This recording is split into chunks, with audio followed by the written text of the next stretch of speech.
Welcome back to another episode of The Coffee Break, and today we are joined by Jonah. Cheers, Jonah. Cheers. Jonah, for those that may not have come across you, can you explain to us what you do here at Animoca? Yeah, happy to. So I'm head of portfolio and incubation at Animoca Brands. Now, really what that means is I work across our portfolio, all 540 portfolio companies, to really unlock value for Animoca Brands. And of course, right, to make sure that we are bridging all of these amazing founders through partnerships, unlocking value through, making sure that they have what they need to build the best ventures. And of course, like what we ultimately want to do is build a network of the most valuable companies and most amazing founders here, right? So doing everything in our power to make sure that they're supported. How did you end up at Animoca in the first place? So I started my career as a corporate lawyer way before tech and Web3. This was, what's a good 10 years ago now. And one day I decided, okay, like what I really want to do is to be able to build valuable products that can scale and really touch people across borders globally. And what that really led me to was tech.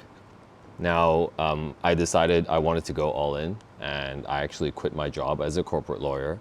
And you know, as an Asian kid here in Hong Kong, like we all know how the parents would have reacted. But I stuck with it. I taught myself how to code, moved to New York for a couple of years, got my job, first job as a software developer there, and ultimately transitioned into technology there. Now, fast forward to today, I've led product teams at Crypto.com and Magic Eden, which was actually my kind of first introduction into Web3. And lo and behold, quite fortunately, I was able to meet the folks here at Animoca Brands almost 2 years ago now. And ever since then, we've been kind of shaping the future of Web3 with these amazing people here. It's definitely an exciting journey, and it sounds like you've been on quite the journey yourself. So you mentioned you're head of portfolio. Can you elaborate on that and explain, what that means, especially looking after 500 plus portfolio companies? So what we do at the portfolio team is we help our founders with a variety of different things across the spectrum. One key thing would be partnerships, as what we're trying to do is actually build a network of the most amazing founders. And what we want to do is we want to make sure that they're connected with one another so that these network effects can actually flourish, right, across the portfolio. Now, secondly, what we work with them also on is everything from product feedback to token advisory. For example, if a project is about to launch a token, we'll get very, very involved there, right? Around the strategy, around tokenomics design, and bridging them across all of the different capabilities that we have here at Animoca Brands to really help them succeed. What we also look to do is to uncover the best opportunities for us, both internally and externally, right? I've been talking a lot about kind of how we help projects externally that we've invested in, but what we also do on the incubation side of things is uncover opportunities internally, right? Where we actually spin out ventures from 0 to 1. Yeah, really cool. I mean, it's cool that you guys get to work so widely across the board with so many different companies in so many different sectors, right? So for founders and builders that aren't currently part of the Animoca ecosystem, how do they become part of this amazing portfolio? Well, it's quite simple. Build something that's culturally relevant and economically viable and sustainable. And that's step one, right? We always look for the most amazing founders, the best builders out there who can actually, build amazing products, build amazing communities, and ultimately create value and scale that across the industry. We're always looking for great founders, so definitely reach out. Warm introductions always help, of course, right? So we already have an amazing community of founders that we already work with. So chances are you probably know someone within your network that's already connected with us. So definitely reach out if you fit that bill.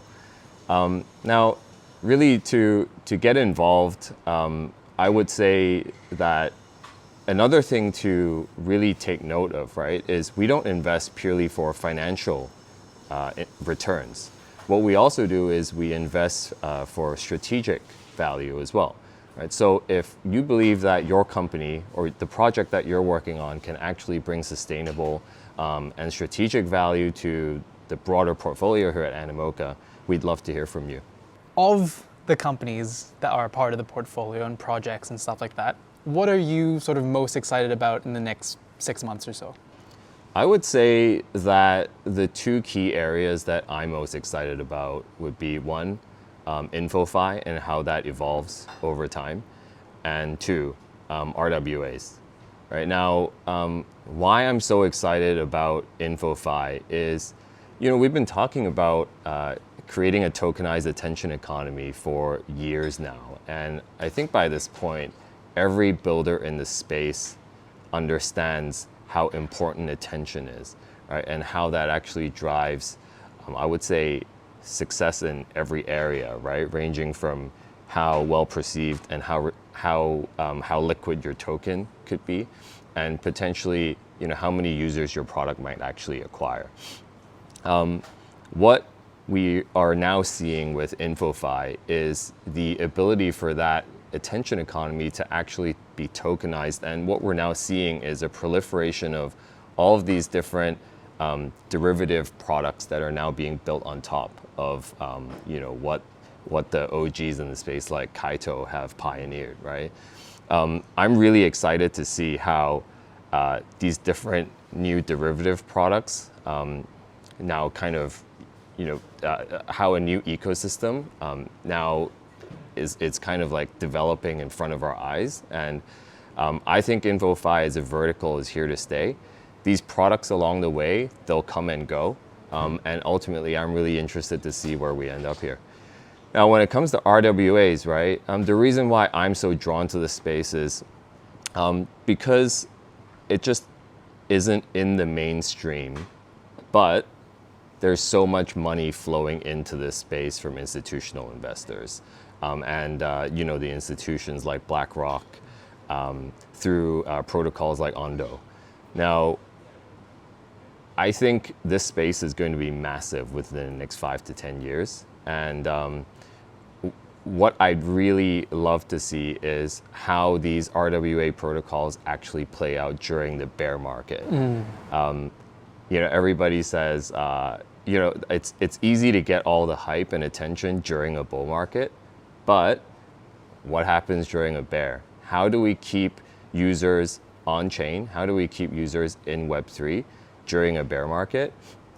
I think that's going to be through something sustainable like RWAs, right? So that's why I'm super excited about that as well.